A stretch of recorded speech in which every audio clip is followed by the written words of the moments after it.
So let's look a little closer at the structure of the pelvis.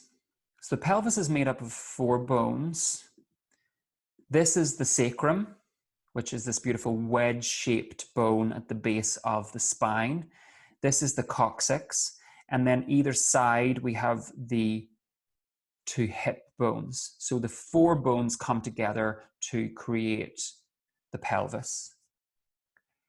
The sacrum is one fused bone in adulthood, but interestingly, this can be made up of 4 to 7 different vertebrae, so there's a lot of human variation there.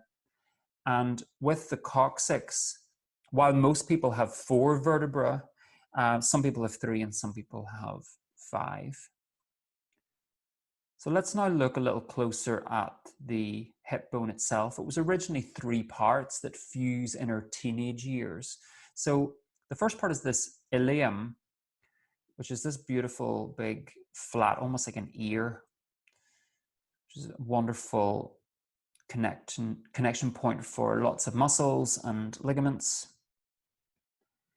And then this region here is the ischium, which is the sitting bone or the sits bone. There's lots of different names for that. And then when we come back to the front, we have the pubis. So 2 pubi join together to create the pubic bone, and there will be a little wedge of fibrocartilaginous tissue here in between those 2 bones. And what's important to note also, we'll go into this in more detail later in the course, but this region here between the sacrum and the ilium is the sacroiliac joint.